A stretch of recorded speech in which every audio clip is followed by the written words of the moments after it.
The sky over New York turned silver, not gray, not cloudy. Silver like molten metal poured across the sky.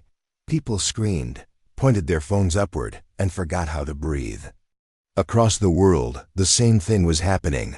Beijing, London, Cairo, Johannesburg. The sky shimmered with light, and strange circles appeared, perfect rings of light, pulsing like heartbeats. The aliens had arrived, but they didn't come with weapons. They didn't come with demands. They came with a message, a single voice echoed in every language, everywhere at once. We are the Valari. We come from the stars beyond your knowing. We bring no war. We bring no trade. We bring judgment. Panic turned to silence. Silence turned to fear. Then the voice continued. We have observed your species. We have scanned your minds. We have seen your wars, your pain, your irrational, uncontrolled emotions. You are unstable, dangerous, too emotional. The world watched as enormous, silver ships hovered in the sky, calm and still, like giant observers with no heart. You will not be allowed to leave your world. You are unfit for the Galactic Union. You are denied. And just like that, Earth was judged. 3 days later, the United Nations held an emergency session. Inside a sealed room in Geneva, 20 leaders sat around a circular table. The room was quiet. No translators spoke. They all heard the same thing in their minds, Valari telepathy. General Morgan sat stiff in his seat. American military. Calm, controlled. But his fingers tapped on the table without stopping. President Amina Solari of the European Alliance broke the silence. We've just been told we are not allowed to grow. Morgan's lips curled. We've been called too emotional. Prime Minister Rakesh of India leaned forward. They didn't fire a shot, didn't threaten us, just said we're weak. And we believed them, Morgan muttered. That's the worst part. Later that night, in a small underground lab in Alaska, the real conversation began. A classified team, known only as Project Echo, gathered for a different kind of analysis. Not weapons, not strategy, but emotion. Dr. Julia Hart, psychologist and linguist, stood before the screen. She played the alien message again. You are unfit, you are emotional, you are chaos. She paused it. Notice the way they say emotional like it's poison, she said. They aren't just judging us, they're scared of it. Captain Zhao, a former intelligence officer, frowned. Are you saying they fear our feelings? I'm saying, Julia answered, they've evolved past emotion. And now they don't know how to handle it. Meanwhile, in a small town in Italy, a 10-year-old boy named Luca cried during a live broadcast from the Valari. His pet dog had just died that morning. He didn't understand the politics, the ships or the warnings. He just cried, and somehow, that emotion went through the broadcast signal across the neural feedback loop the Valari used for telepathy. 2 alien ships flickered in the sky above Europe. They didn't fall, but they pulled back. No one noticed, except Project Echo. Back in the underground lab, Julia showed the clip again. There's something strange, she said. Look at the ship's glow. When the boy cries, it dims. That can't be real. Zhao said, it's a coincidence. But Morgan, now brought into the lab by special clearance, leaned in. No, he said. It's a weakness. They all looked at him. Morgan spoke slowly, carefully. If they think emotion is chaos, what? If they're not immune to it, what if it's toxic to them? Zhao scoffed. You want to use emotions as weapons? Julia didn't smile. Not weapons, signals, frequency, feeling. The next test was simple. A recording. A video of a mother speaking about her lost child in war. No music, no edits, just raw grief. It was streamed quietly through a hidden Earth satellite, aimed at a Valari ship above the Pacific. Results: minor energy disruption. Temporary loss of ship balance. Second test: a father reunited with a missing daughter after years. Pure joy. Results. Communication delay. Signal feedback loop broken. Julia was shaking. They don't understand emotions.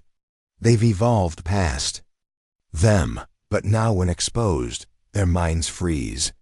1 week later, the Velari made contact again. This time, their message was shorter. Stop your transmissions. This noise you send. It is corrosive. Julia smiled. It's not noise. She whispered. It's who we are. But not everyone was celebrating. General Morgan met with the Joint Command in secret. We're sitting on a gold mine, he said.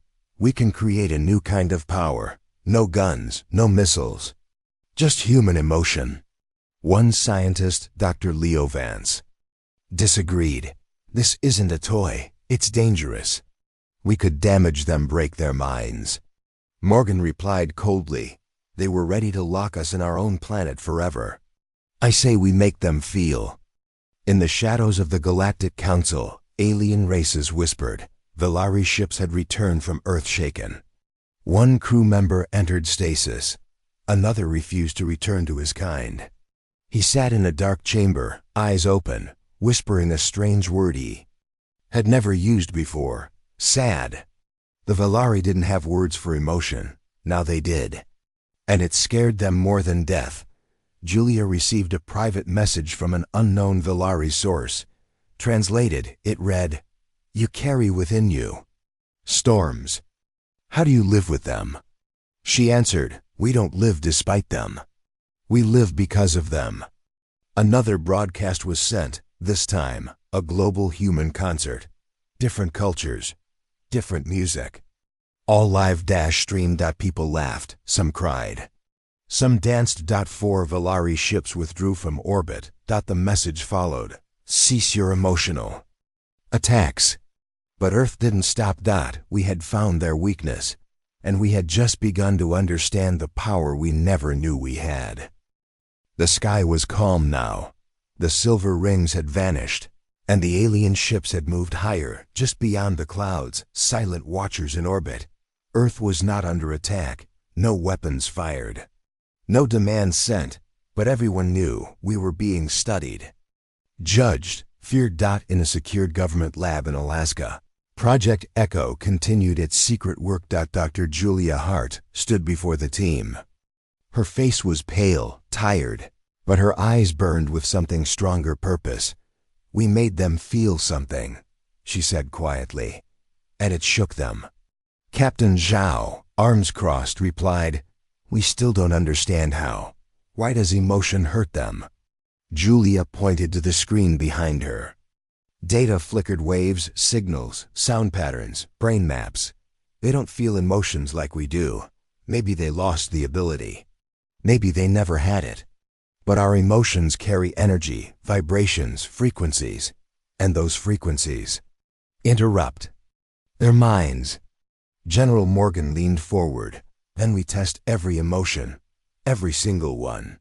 In a hidden underground base, volunteers lined up. Not soldiers, not scientists. Artists. Musicians, poets, survivors.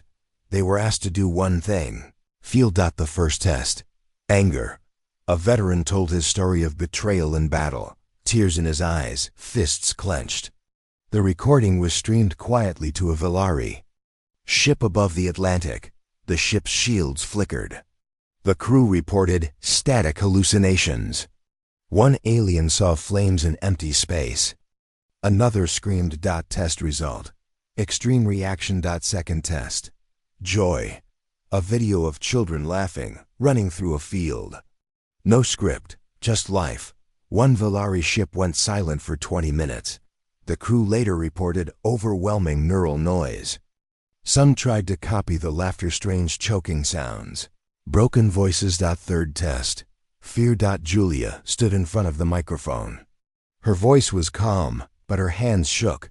She told the story of a young girl, alone during a bombing, hiding under the floor, hearing footsteps above, unsure if they were rescuers or killers. The moment she described the floorboards creaking, a Velari ship jerked violently in orbit.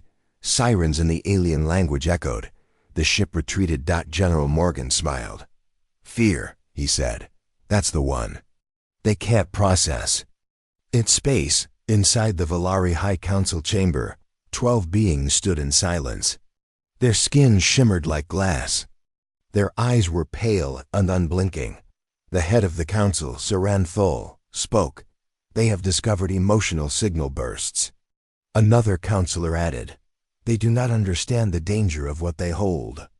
Saran Thol's tone turned colder. They do not need to understand, they need to be contained. On Earth, strange things began to happen. Valari drones, hidden in cities, started malfunctioning. Their energy cores overheated near places of strong human emotion. Funerals, protests, even weddings. In Tokyo, a drone collapsed near a hospital's maternity ward. It had heard too much crying. New life, old grief, raw feeling. It sparked. And died. Julia watched the footage with silent awe. They were right about us, she whispered. We are emotional. We are chaotic, but that's not weakness. Captain Zhao nodded slowly. It's a weapon. The UN finally responded publicly. On live television, the Secretary General spoke to the world. We were called unstable.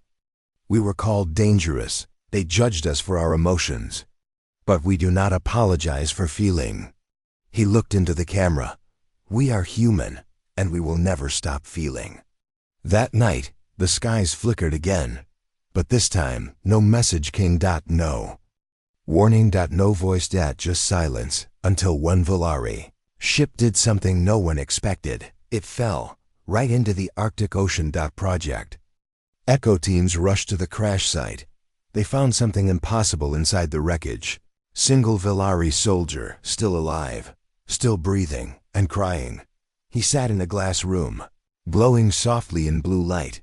He didn't speak at first. He just sat, hands on his knees, his strange eyes flickering with color. Julia stood outside the chamber, watching him. He's feeling something, she whispered. He doesn't know what it is. Zhao stepped beside her. Guilt?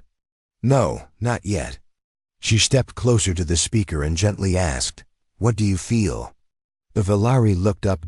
And for the first time, it spoke not in the mind, not through technology, but with a voice. A real, broken, shaking voice. I don't know. It hurts. But it moves. Back in space, the Valari Council declared Earth a containment zone. No species shall contact the humans. They carry emotional weapons. They have begun projecting. Julia didn't stop. She wanted more proof. She wanted to understand. Next test. Love. A woman read a letter to her husband who died in a factory explosion. Words filled with sorrow and devotion. The Valari ship monitoring the signal did not fall. It did not flicker. It left. No signal. No message. It simply turned and left Earth's orbit. The data was clear now. Each emotion had a unique energy. Anger equals disruption. Fear equals chaos. Joy equals overload. Love equals withdrawal. Grief equals shutdown. Humans had evolved to feel them all. I hadn't. They thought they were superior because they were beyond emotion. But now, emotion was the one thing they could not fight. And humans had it in abundance. Morgan called it Project Storm. Julia hated the name. This isn't war, she said. We're not soldiers anymore. We're mirrors. They're just afraid of what they see in us. Zhao wasn't so sure.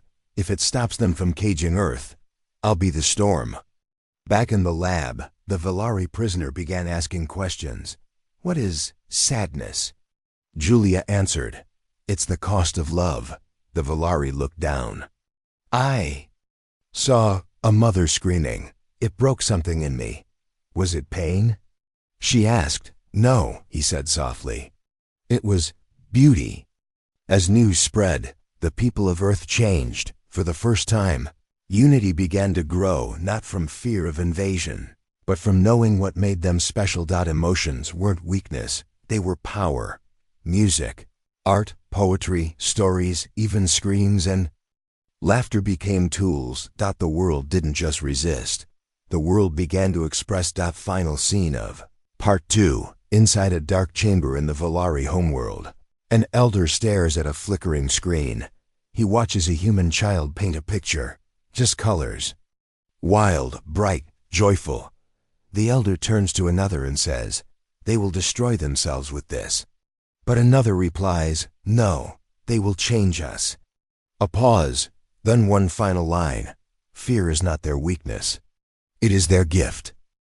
The snowstorm outside the Alaska base howled like a living creature. Inside the underground lab of Project Echo, it was colder, not because of the weather, but because of what they were about to do. Dr. Julia Hart stood at the front of the lab. Behind her, screens showed brainwave readings, emotional curves, and alien neural maps collected over the last 2 weeks. "Today," she said softly, "we stopped studying emotions." She turned to face the team. "Today we test them." Captain Zhao stepped forward. His hands were tight behind his back. "We've seen how the Valari respond: panic, retreat, shut down. But we've never pushed it to the limit." Julia nodded. "This isn't just data, it's risk." General Morgan leaned on the table. "So we start small, one signal, controlled emotion. One target." They had a new tool, not a missile. Not a virus, a story. The team had created a broadcast, a 5-minute audio story, nothing violent. No threats, just raw human grief. A woman speaking to her brother, killed in a car crash. She told him everything she never said. Her voice broke. Her words trembled. The signal was ready. Target: a small Valari scout ship orbiting low over northern Canada. Crew of 3. No weapons online. Julia gave the nod. "Send the signal." The audio streamed upward, coded in a way that could pass through the Valari's psychic receivers. Seconds passed. Then data began pouring in. Heart rate spikes. Neural instability. Internal pressure rising. Inside the ship, the Valari crew screamed, not in pain, in confusion. "What is this sound? I feel pressure in my mind. Oh wait. Something is inside me. A voice, but it is not mine." One of them fell unconscious. Another pounded the ship wall, as if trying to escape his own thoughts. The third one curled into a corner, eyes wide, breathing fast. She lost her brother. She never said goodbye. Silence followed. Then the ship's engines shut down. Back at Project Echo, the team stared at the screen. Captain Zhao looked stunned. "We didn't use weapons," he said. "We just told the truth." Julia's hands shook slightly. "We reached them." General Morgan's voice was quiet. "No, we broke them." Hours later, a Valari transmission came. It wasn't a threat. It was a warning. "Do not send your feelings again. They are contagious. We cannot stop them once they enter our minds." Julia leaned closer to the screen. "They're afraid," but Zhao replied, "Maybe they should be." The next day, Project Echo launched a new experiment. This time, they gathered extreme emotions from live humans: anger, betrayal, loneliness, joy. They weren't trying to cause damage. They were mapping reactions. Each emotion sent to a different alien ship. Results: anger caused confusion. Joy caused shutdown. Loneliness caused despair. Hope caused hallucinations. One Valari crew reported seeing their long-dead ancestors smiling. Another tried to open an airlock in space, trying to join the light. It was working. But it was dangerous. Too dangerous. Zhao pulled Julia aside after the 4th test. "This is going too far." Julia looked exhausted. "They judged us without knowing us. Now they'll understand what they mocked." "But what if we become the monsters?" Zhao asked. "We're using grief like a bomb." Julia didn't answer, because deep down, she was afraid he might be right. Meanwhile, on the Valari homeworld, chaos was spreading. Soldiers couldn't sleep. Scientists were crying. Some began creating strange images, art, something their kind had never done. They didn't understand what they were feeling. They called it the human infection. They didn't know how to stop it. Back in Alaska, a message came from the Valari prisoner held in the emotion chamber. He had been quiet for days. But now he spoke. "I saw her brother die," he whispered, "and I cried." Julia sat outside the glass. "You remembered it?" "No," the Valari replied. "I felt it, as if it happened to me." "Did it hurt?" He looked up. "It hurt more than anything, but I needed it." Project Echo created a new tool, the Mirror Room. Inside it, Valari recordings were played. The prisoner was shown human emotions live or recorded and asked to react. Each time, his body shimmered with unstable energy. But something else was happening. He was changing. Skin tone shifting. Movements becoming human-like. Even the way he spoke changed, less robotic, more soft, more emotional. "I miss her," he said one day. "Who?" Julia asked. "The woman in the message, the sister." Julia stared. "You've never met her." "But I still miss her," he replied. General Morgan saw the results and took them to the top. He proposed a new protocol, Operation Reflector. Human emotions would be weaponized, not as attacks, but as projections into space. Through sound, light, and psychic frequencies, Earth would become a beacon of emotional energy. Morgan stood before the Defense Council and said, "If they won't let us join the stars, we'll make the stars feel us anyway." Julia opposed it. "This isn't defense anymore," she said. "It's invasion of the mind." But Morgan replied, "They declared us unstable. They caged us. This is how we break the cage." Zhao sided with Julia, but the vote passed. Operation Reflector began. The first full-scale experiment was simple: the broadcast, a global signal, made of 5 layers. A mother's last lullaby, a soldier's goodbye message, children laughing, a father breaking down at his daughters wedding, a teenager's poem about being invisible. The broadcast reached 11 Valari ships. 8 retreated. 3 entered shutdown mode. 1 sent back a single word: "Why?" But then came the twist. The Valari started copying us. Not to fight, to understand. 1 alien ship sent back a message, a song. It wasn't beautiful. It was broken, harsh, dissonant. But it had rhythm. Another sent a picture. Just color on canvas. Julia held the image and whispered, "They're trying to learn how to feel." Inside the mirror room, the Valari prisoner painted a human face. He didn't know who it was, but when Julia saw it, she gasped. It was her. Tears filled her eyes. "How did you?" "I don't know," the alien said. "But when I close my eyes, I feel you there." 1 week later, the Valari Council sent a final message.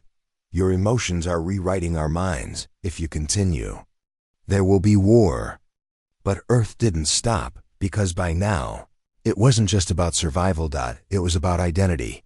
Humanity had found its weapon. Its voice, its soul. Final scene of Part 3. In space, 1 Valari officer stares at Earth. He holds a simple music player sent secretly by the prisoner, who now calls himself Elon. A song plays. Soft, haunting. The officer sheds a single tear, then whispers, "We cannot fight them, not because they are strong, but because they are true." The world was quieter now, not because the danger was gone, but because something deeper had begun. People no longer looked at the skies with only fear, they looked with intensity. With awareness. Because now they knew what made them fragile. Also, made them dangerous. In the cold chamber of Project Echo, Julia Hart stared at a wall of recordings. All emotions, all human. Each one a weapon, but not the kind you fire, the kind you feel. She played one of the most powerful files again. It was a child's voice, no more than 5 years old. "Daddy, where did Mommy go? I waited for her. I drew her a picture, but she never came home." There was a silence, then the sound of quiet sobbing. The child, then the father, both broken, both real. Julia closed her eyes. This wasn't science anymore. This was grief. Pure and sharp like ice. General Morgan entered the lab. He said nothing at first, then pointed to the file. "That's the one," he said. "That's our hammer." Julia turned, angry. "It's a child's pain, not a tool." Morgan didn't blink. "It's both." Elsewhere, in the Valari observation ship, the crew listened to that same recording. They didn't want to, but the emotion was invasive. It slipped into the room like smoke, no matter how tightly they sealed the doors. One crew member collapsed out, another began drawing circles over and over, quiet, shaking, eyes wide. And the commander?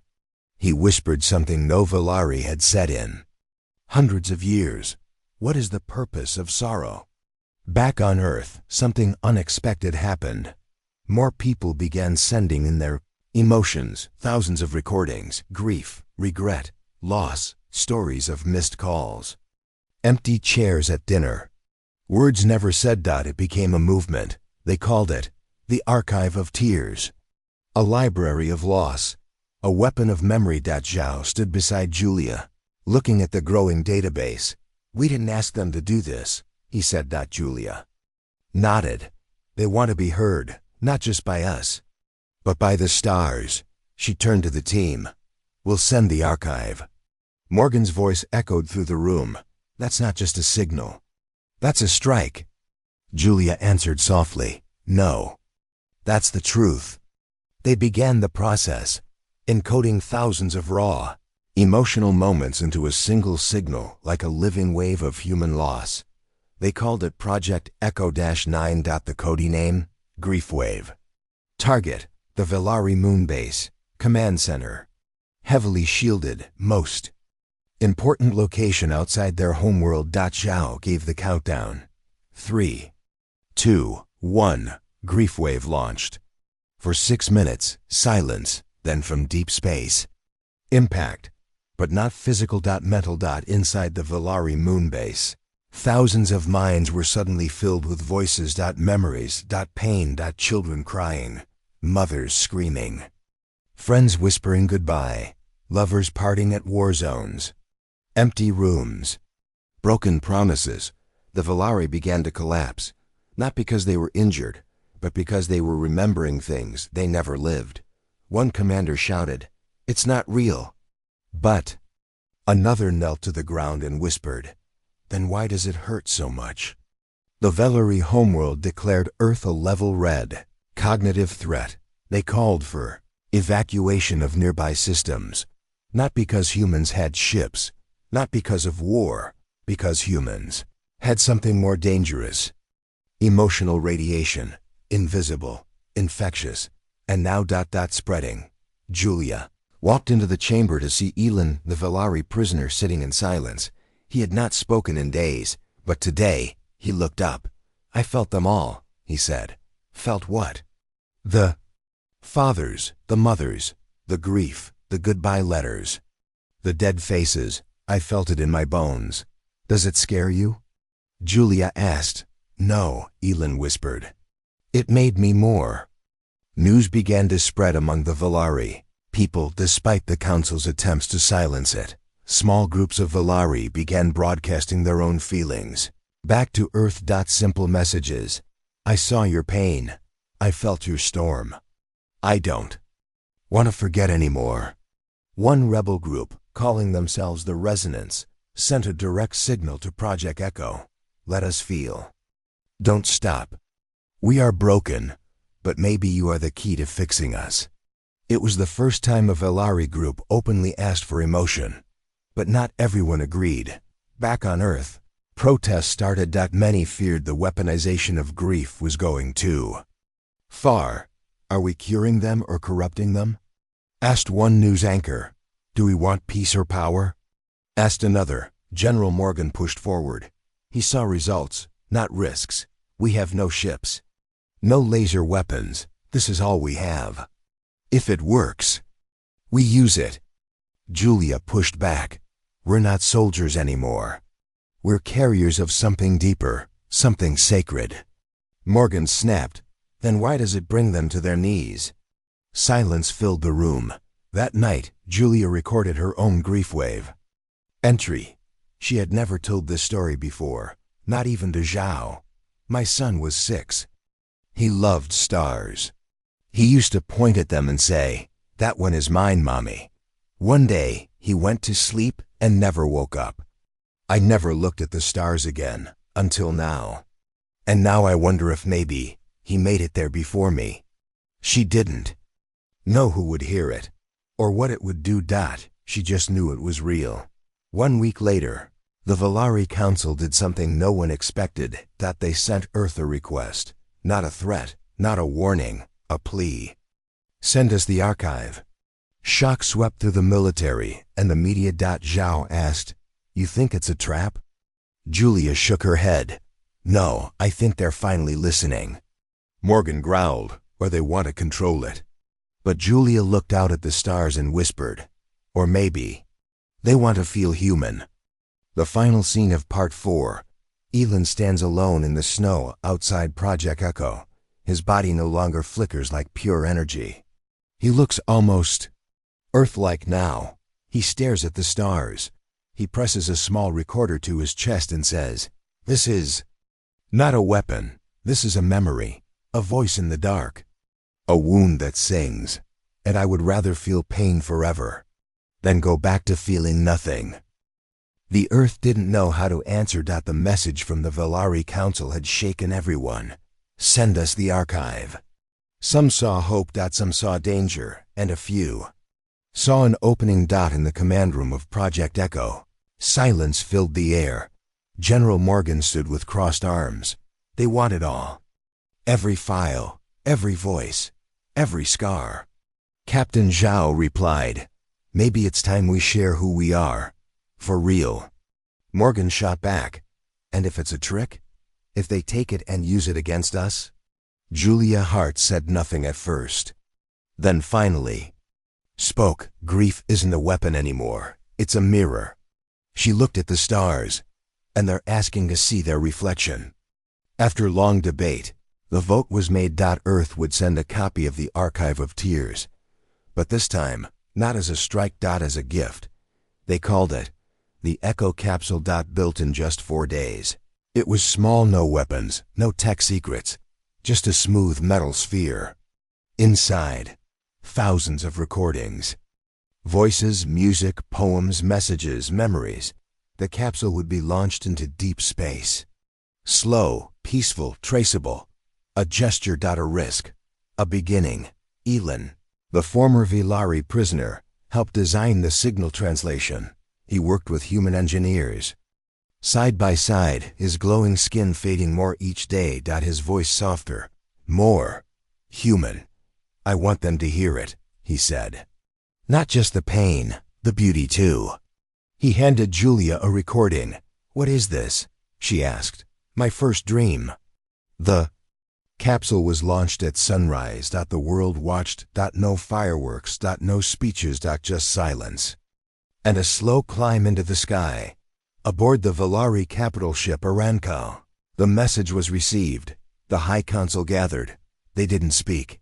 They simply listened. First, a mother's lullaby. Then a soldier's goodbye. A child asking why their sister won't come home. A girl saying she feels invisible. A man laughing and crying at the same time.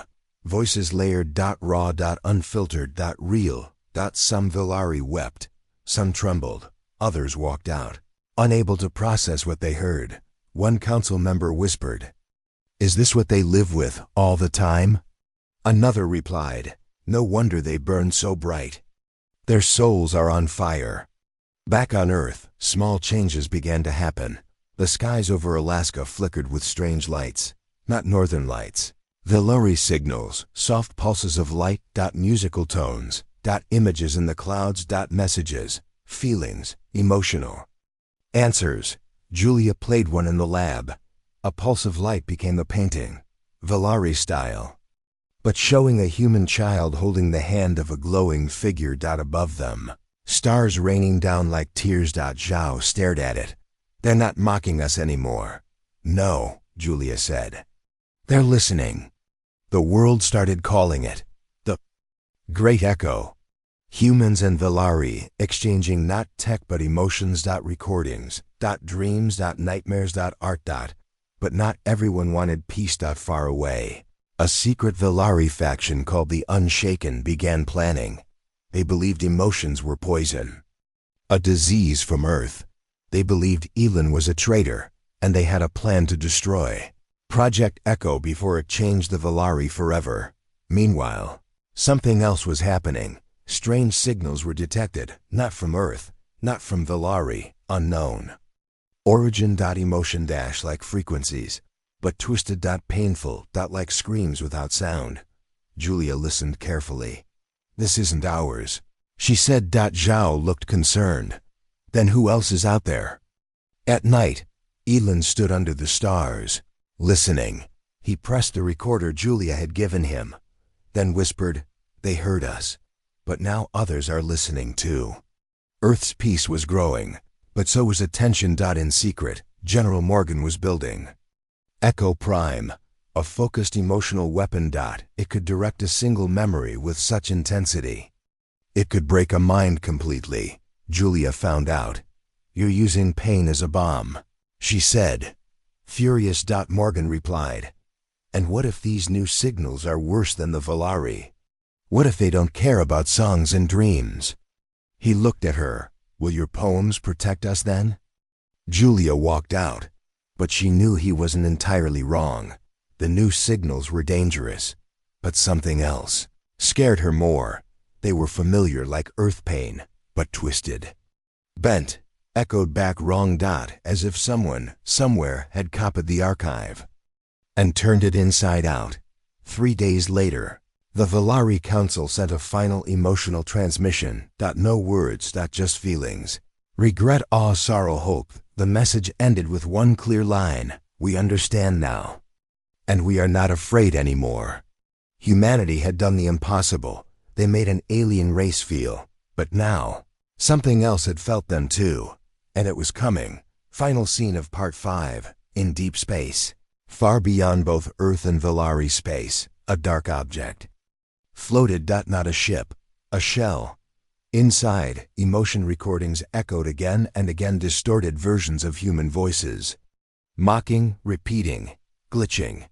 "Mommy, where are you? Where are you? Where are you? Where are you?" Then, silence. And then, movement. The shell turned toward Earth. And began to move. The stars were no longer silent. They spoke now. Whispers from distant corners. Songs of sorrow. Cries for help. And something else. A voice that did not belong to anyone.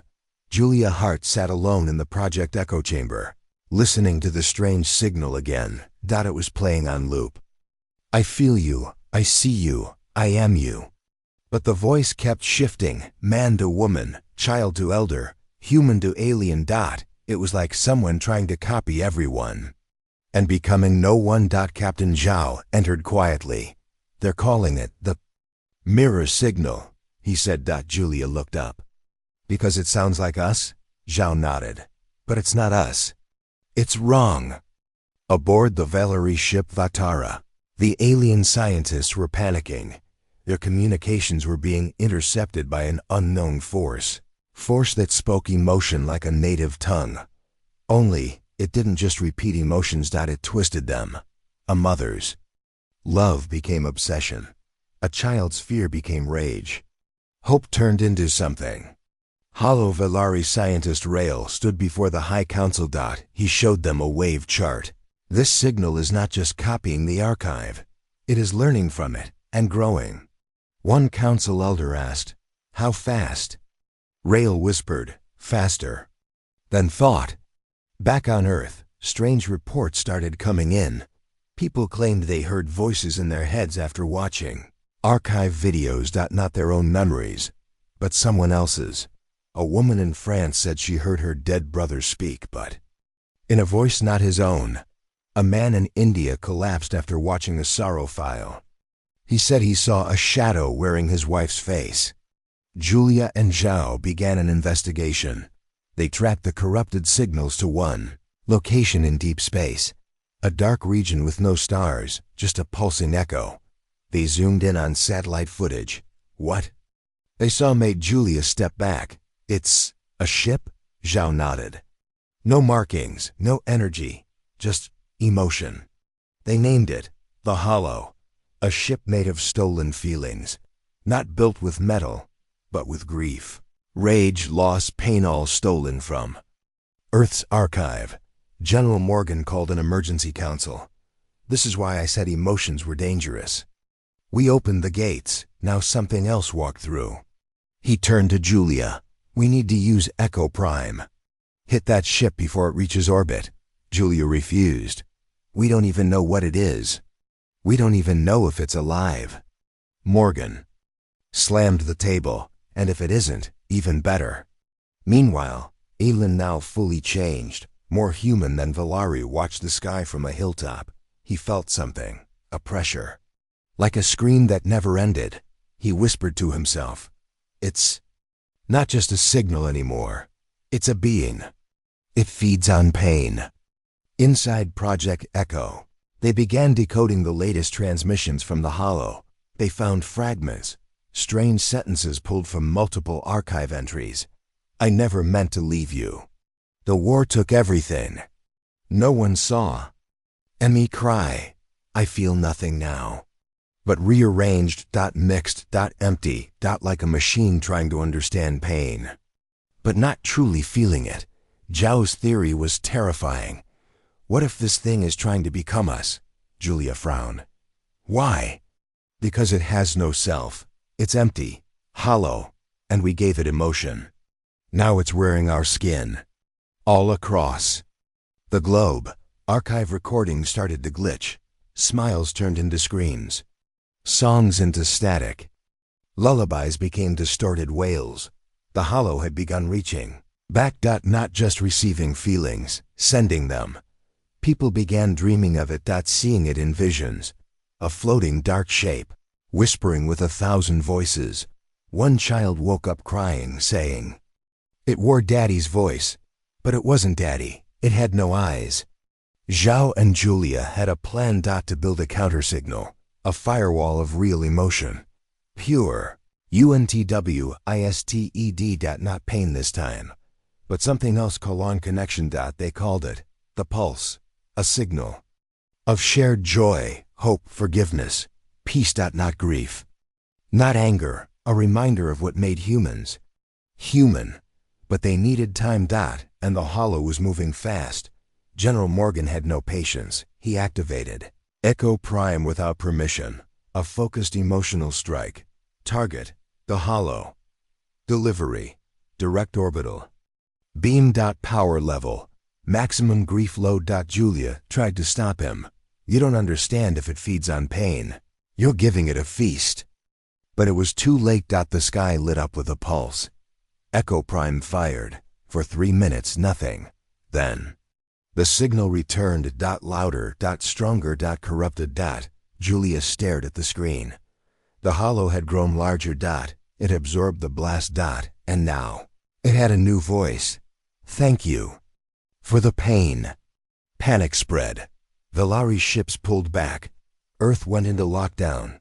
The archive itself began to overload. Too many emotions. Too much pressure. Project Echo began to collapse. And yet, Julia stood still. Thinking. Then she whispered, "It doesn't want to destroy us. It wants to become us. So let's show it what it really means to be human." She uploaded the pulse, love letters, laughter recordings, apologies, moments of healing. She sent it directly into the Hollow. It reacted violently. At first. The shape twisted, screamed. The voices broke apart. Some wept. Some laughed. Some begged. Some sang. Silence for the first time. The Hollow stopped moving. It hovered, then turned away and drifted into the dark again. Was it defeated or just confused? Nobody knew. Final scene of Part 6. Elin stands on the roof of Project Echo, looking up at the stars. Zhao joins him. "What do you think it was?" Elin says, "A shadow made from us. Our echo in the dark. Not good, not evil, just lost." Julia arrives, holding a new recording device. What's that? Zhao asks Doc. She smiles. A new archive. Not of pain, but of everything else. And she presses record. The stars were quiet again. No strange voices. No broken signals. No shadow floating near. But silence. Julia knew didn't mean safety. It meant a pause, and the world was holding its breath. Inside Project Echo's underground base, repairs were ongoing. The Hollow had nearly destroyed the archive. Thousands of emotion files had been corrupted, lost. But not forgotten. Julia stood beside a wall of screens, watching broken files slowly rebuild. Captain Zhao walked in, tired but smiling. We saved what we could. Julia nodded. And now we rebuild it. But differently this time. They called it the Archive Reborn, not a weapon. Not a storage, but a living memory. A map of the human heart. Julia made the rules simple. Not just sorrow. Not just joy. The whole truth of feeling. Real stories, real people. Real moments. No filters. No control. Raw, but balanced. The world responded. A girl from Ghana sent a voice recording. I forgive the man who hurt me. But I still feel the scar. That's okay. A boy in Brazil shared laughter from his sister's birthday party. An old man in Japan whispered, I miss my wife, but I still water her flowers. Emotions began to flow again, but not as pain. As connection. The new archive glowed with color and light. And far away, something saw it. In the deep dark of space, the Hollow drifted silent. Inside it, the twisted voices had grown quiet. A new sound began to echo. Laughter, singing, kindness, realness. The Hollow didn't move closer, but it didn't leave. It listened. The Villari Council returned to Earth orbit. Their ships now carried art instead of weapons. Inside their lead vessel, the Veil Shara, Ellen met with Julia, Zhao, and General Morgan. The alien's skin glowed softly, calm and steady. You've changed, Julia said. Elin smiled. So have you. He turned to Morgan. And your fear? Morgan grunted. Still there, but smaller. The Villari wanted a copy of the new archive. Not for study. For sharing. Across planets. Across species, emotion, once feared, was now respected. But not all were happy. And see it. A human organization called the Code Path was formed.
The Earth was changing. Not from war, not from machines, but from something deeper, something ancient, yet newly awakened. Emotion. It had once been mocked, then feared, then turned into a weapon. Now, it was becoming something else. A kind of evolution. At Project Echo, Julia stood before the new archive core. It pulsed softly, alive with feeling. Each light inside it told a story, some painful, some joyful, some still unfinished. Captain Zhao entered, holding a new report. Signals are rising again. Julia turned. The hollow? Zhao shook his head. Worse. He placed the file down. The cold path. A secret. Human group. They had stolen pieces of Echo Prime. They believed in a world without emotion. A world of order. Clean. Cold. Empty. Across the world, strange things began happening. People were being cut off from their own feelings, not by accident. By force. Schools replaced emotion education with silence. Hospitals shut down emotion therapy. Files from the archive began disappearing. Julia and Zhao traveled to an old military base in Norway. There, they found the Cold Paths machine. The filter. It removed emotion from memories. The test subjects became quiet. Flat. Still. Breathing, but not living. General Morgan joined them. Even he looked disturbed. They think they're protecting humanity, he said, but they're erasing it. Julia had a decision to make. Not a weapon this time. Not a message, but a choice. Should she fight the Cold Path with more emotion? Or try to reach them? Zhao said quietly, they're not just enemies, they're afraid. Julia prepared a special transmission. It wouldn't be loud. It wouldn't be painful. Just true, she called it. The spark. One file. One voice. Her voice. She told her story of loss, of fear, of hope. Of how pain broke her, but also made her kinder. She ended with a single line. If you remove pain, you remove healing. If you silence emotion, you silence growth. And what doesn't grow, dies. They uploaded the spark to the archive and made it public. Millions listened. And something amazing happened. People began remembering how to feel again. Some cried after years of numbness. Others laughed for no reason. Children hugged their parents. Soldiers opened up. Prisoners forgave. The archive reborn surged with light. Across the globe, hearts woke up. The Cold Path tried to shut down the signal, but it was too late. The archive had spread beyond control, not just data anymore. A living network. A web of memory. An emotion, flowing between minds. Between worlds, between species. Even the Volari felt it, for the first time. They reported something impossible, dreams. Far in space. The hollow shifted. No longer a dark shape, but glowing, changing. New form. Still unknown. But no longer empty. No longer hungry. Just becoming. Elon, standing aboard the Volari vessel Serenkai, placed his hand on the glass window. He whispered, it's not a monster. It's what comes after the archive. After pain. After war. After silence. This is emotion evolving. Back on Earth, Julia spoke to the world from Project Echo. Her final message. Emotion is not weakness. Emotion is language. Memory is not a weapon, it's a seed. And we humans, Volari, whoever is listening, we are the soil.